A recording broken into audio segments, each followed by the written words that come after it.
All right. But- So, how did you get involved in ethnic music? That's a good question.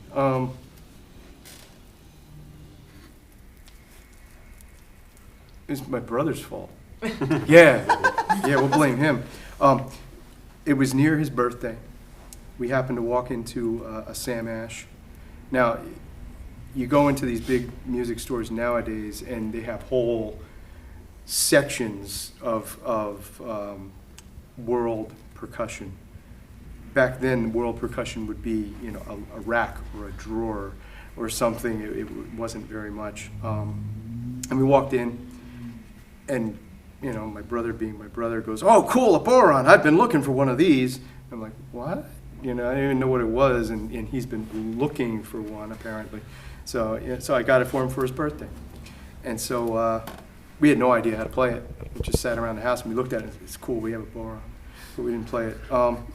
And then I started playing in this bagpipe band, First Highland Watch of Pennsylvania, and one of the first things after I joined that happened, we sponsored a concert with the Tannehill Weavers, who, if you have not heard of them, they're incredible, great band. If you like Celtic music, they do real nice traditional Scottish folk songs. And anyway, during the break, we went and found the flute player who doubled on boron, and we said, "How do you do it?" And so he just explained it. And we went home and practiced and practiced and practiced and practiced and practiced and practiced some more and a little bit more and a little bit more after that. And finally it kind of went like, "Oh, duh."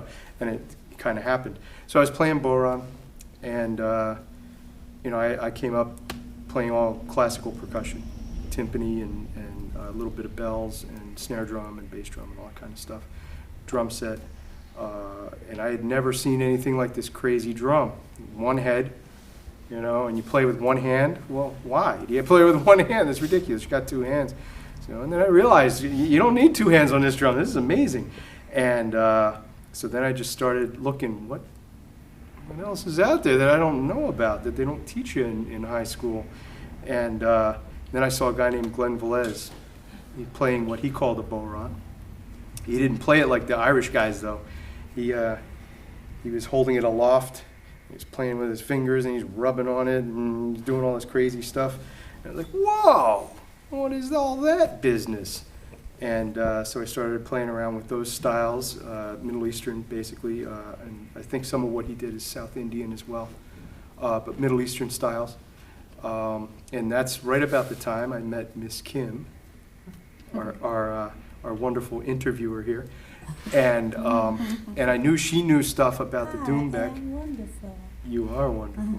I knew she knew stuff about Doombeck and about Middle Eastern music and dance and all that kind of stuff. So it was like, hey, that's kind of how we got together. Was over a shared love of crazy rhythms and crazy drums.